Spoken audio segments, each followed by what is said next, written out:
आदाब दोस्तों, आज आपकी खिदमत में एक कहानी लेकर हाजिर हुआ हूं। अगर पसंद आए तो लाइक कीजिए, कमेंट्स में अपनी राय का इजहार कीजिए और मेरा यूट्यूब चैनल जरूर सब्सक्राइब कीजिए। बंदा नाचीज को उज़ैर रशीद कहते हैं। एक फैक्ट्री में बहुत हुनरमंद लड़का काम किया करता था। उसकी ईमानदारी और मेहनत का चर्चा हर शख्स किया करता था। फैक्ट्री का मालिक भी उस नौजवान से बहुत खुश था कि अपना काम तवज्जो से करता है और कभी भी एडवांस नहीं मांगता और बस अपना काम करता है और चला जाता है।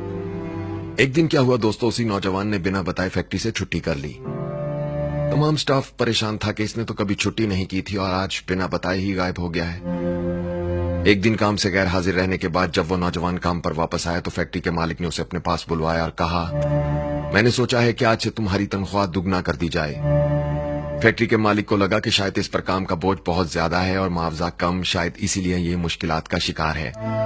तनख्वाह में इजाफे की खबर ने उस नौजवान के तासुरात पर जरा भी असर न डाला और उसने फैक्ट्री के मालिक का शुक्रिया भी अदा न किया। खैर, दिन गुजरते रहे, सब कुछ ठीक चल रहा था कि एक दिन उसी नौजवान ने एक बार फिर बिना बताए काम से छुट्टी कर ली और मुसलसल चंद दिन तक गायब रहा।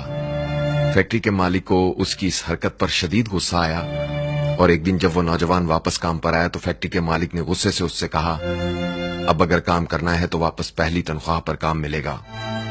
मालिक की यह बात सुनकर उस नौजवान पर कोई फर्क ना पड़ा और वो चुपचाप काम करने लगा। फैक्ट्री के मालिक को बड़ी हैरत हुई कि जब पैसा बढ़ाया तब भी इसे कोई खुशी न हुई और ये चुपचाप काम करता रहा, और अब पैसा घटाया है तो तब भी इसे कोई दुख नहीं हुआ और ये खामोशी से अपना काम करने लगा है। इस पर फैक्ट्री के मालिक ने उसे अपने दफ्तर में बुलवाया और उससे कहा, एक बात बताओ, जब मैंने तुम्हारी तनख्वाह दुगना कर दी थी तब भी तुम खुश नहीं हुए और ना ही मेरा शुक्रिया अदा किया, और अब जब मैंने तुम्हारी तनख्वाह को फिर से अदा कर दिया है तब भी तुम दुखी नहीं हो और मुझे अपनी सफाई देने की बजाय खामोशी से काम करने लगे हो। आखिर वजह क्या है? उस नौजवान ने कहा, सर, जिस दिन पहली बार मैं नहीं आया था उस दिन मेरे घर में बच्चा पैदा हुआ था। आपने मेरी तनख्वाह बढ़ाई तो मुझे लगा कि अल्लाह ने मेरे बच्चे का हिस्सा मुझे दिया है, तो मैं इस पर बहुत ज्यादा खुश नहीं हुआ। और दूसरी बार जब नहीं आया था तो मेरी वालदा का इंतकाल हो गया था। आपने जब मेरी तनख्वाह घटाई तो मुझे लगा कि मेरी माँ का हिस्सा मेरी माँ अपने साथ ही ले गई है, तो मैं घटे हुए पैसे के लिए परेशान क्यों होता।